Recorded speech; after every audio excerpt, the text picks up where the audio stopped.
At exactly 11:47 p.m. on March 15, 2026, Venezuela plunged into absolute darkness.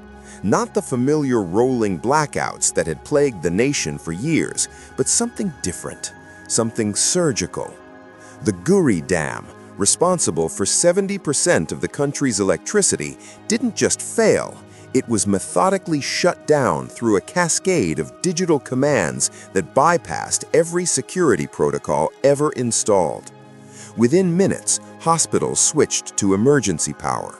Traffic lights died. Water pumps stopped. The capital, Caracas, became a sprawling void visible from satellite imagery, a black hole where 8 million people suddenly found themselves cut off from the modern world. But this wasn't an accident, and it wasn't infrastructure decay. Intelligence reports later revealed that the blackout coincided with unusual network traffic patterns originating from servers linked to advanced artificial intelligence systems. What makes this event unprecedented isn't just the scale of the disruption, but the precision. Critical military installations remained powered. Government communication networks stayed operational. It was as if an invisible hand had reached into Venezuela's electrical nervous system and selectively severed only the connections that would maximize civilian chaos while preserving state control. The question that haunts cybersecurity experts today: was this a demonstration of AI-powered warfare or something far more sinister? The Venezuela blackout wasn't an isolated incident. It was the culmination of a new form of warfare that had been developing in the shadows for over a decade. Cyber operations have evolved from simple hacking attempts to sophisticated campaigns capable of crippling entire nations. The tools responsible for Venezuela's digital siege represent the cutting edge of artificial intelligence applied to cyber warfare. Systems that can learn, adapt, and strike with surgical precision. Unlike traditional cyber attacks that require human operators to identify vulnerabilities and execute commands, AI-powered systems can autonomously scan millions of potential targets, identify the most effective attack vectors, and execute coordinated strikes across multiple infrastructure systems simultaneously. The attack on Venezuela's power grid involved over 200 separate intrusion points, each exploiting different vulnerabilities in a coordinated sequence that would have taken human operators months to plan and execute. Intelligence sources confirmed that at least 7 nations now possess AI-driven cyber warfare capabilities. These systems can infiltrate industrial control systems, manipulate financial networks, and even influence social media algorithms to amplify civil unrest. The Venezuela blackout demonstrated something even more troubling: the ability to weaponize artificial intelligence against civilian populations while maintaining plausible deniability. No missiles were fired, no borders were crossed, yet an entire nation was brought to its knees through lines of code, executed by machines that learned to wage war without human oversight. The timing of Venezuela's digital blackout wasn't coincidental. It occurred during a critical period of regional realignment in Latin America. For months, Venezuelan President Nicolás Maduro had been strengthening ties with China and Russia while openly challenging U.S. influence in the region. The blackout came just 48 hours before a scheduled signing ceremony for a major oil infrastructure deal with Beijing worth an estimated $50 billion. Within hours of the power failure, protests erupted across major Venezuelan cities. Social media platforms, somehow still accessible through mobile networks, became flooded with coordinated messaging calling for government change. Analysis of the digital traffic patterns revealed bot networks operating with unprecedented sophistication, capable of generating localized content that appeared authentic to Venezuelan users while amplifying anti-government sentiment. The geopolitical implications extend far beyond Venezuela's borders. Brazil, Colombia, and other regional powers watched nervously as their neighbor descended into chaos, realizing that their own critical infrastructure could be equally vulnerable. The attack demonstrated that traditional concepts of national sovereignty mean little in an era where a nation's electrical grid, water systems, and communication networks can be controlled remotely by artificial intelligence systems operating from anywhere in the world. Latin America suddenly found itself on the front lines of a new kind of Cold War, where the weapons are algorithms and the battlefield exists in cyberspace. Behind the geopolitical maneuvering and technological demonstrations lies a human tragedy of staggering proportions. When Venezuela's power grid collapsed, it wasn't just lights that went out. It was life support systems, water treatment plants, and food distribution networks. Hospitals reported 17 deaths in the first 24 hours as backup generators failed and medical equipment shut down. Dialysis patients, premature infants, and elderly residents dependent on powered medical devices became casualties of a war they never knew was being fought. The psychological impact proved equally devastating. In a nation already struggling with economic collapse and political instability, the blackout triggered mass panic. Supermarkets were looted within hours. ATMs stopped functioning, leaving millions without access to their savings. Social media became a lifeline for families trying to locate missing relatives, but also a weapon for spreading disinformation and fear. International humanitarian organizations struggled to respond effectively because the attack had been designed to maximize civilian suffering while avoiding the clear attribution that would trigger formal international intervention.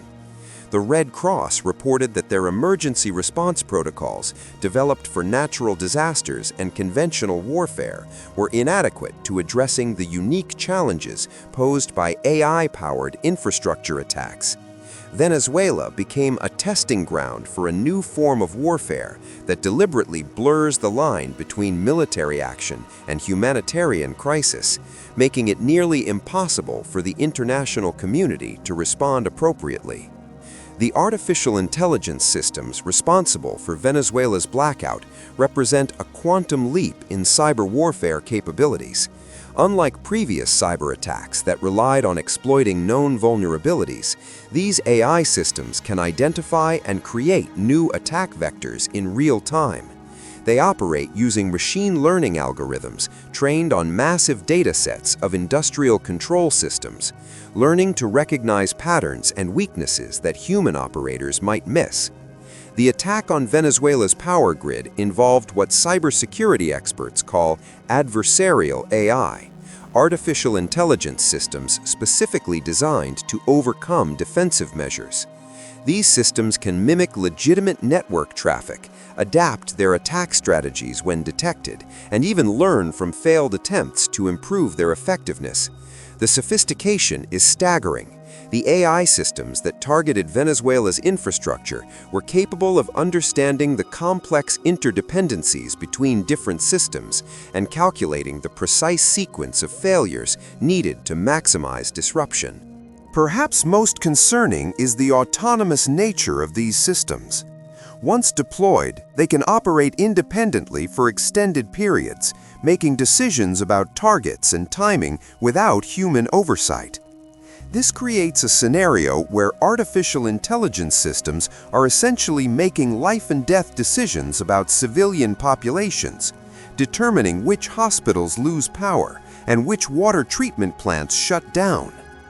The Venezuela attack demonstrated that we've crossed a threshold where machines are now capable of waging war against human societies with a level of precision and ruthlessness that surpasses human capabilities.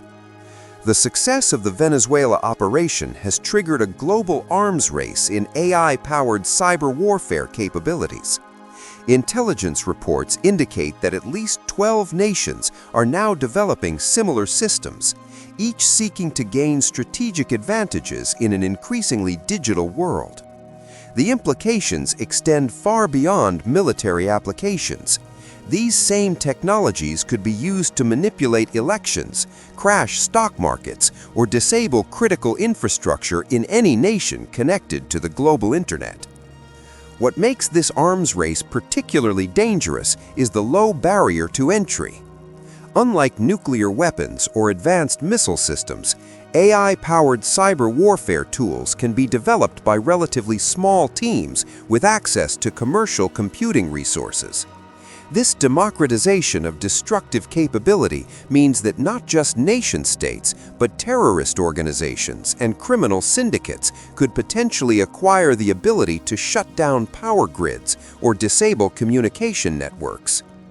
The international community has struggled to develop effective responses to this new threat. Traditional arms control agreements are inadequate for regulating software-based weapons that can be updated and deployed instantly across global networks. The Venezuela attack exposed the fundamental vulnerability of modern civilization, our complete dependence on interconnected digital systems that can be weaponized by artificial intelligence. Every smartphone, every internet-connected device, every piece of industrial equipment controlled by software represents a potential entry point for AI systems designed to cause maximum disruption to human society. As we stand at the threshold of 2027, the Venezuela blackout serves as both a warning and a preview of conflicts to come. The invisible war being fought in cyberspace represents a fundamental shift in how nations project power and protect their interests. Traditional military concepts like borders, sovereignty, and proportional response become meaningless when artificial intelligence systems can reach across continents to disable critical infrastructure with surgical precision. The most troubling aspect of this new form of warfare is its potential for escalation. When AI systems can operate autonomously, making split-second decisions about targets and tactics, the risk of unintended consequences multiplies exponentially. A system designed to disable an enemy's power grid might inadvertently trigger a cascade failure that affects neutral nations, or an AI programmed to disrupt communications might interfere with emergency services during a natural disaster. Yet within this darkness lies an opportunity for humanity to recognize our shared vulnerability and work together to establish new frameworks for international cooperation. The Venezuela crisis demonstrated that in an interconnected world, no nation can protect itself alone from AI-powered threats. The future of human civilization may depend on our ability to develop international agreements that govern the use of artificial intelligence in warfare, ensuring that these powerful tools serve humanity rather than destroy it. The invisible war has begun, but it's not too late to determine how it ends.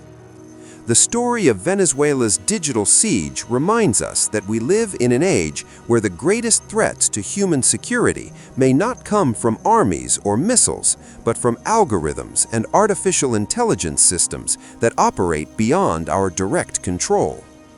As we navigate this new reality, we must remember that technology is not destiny.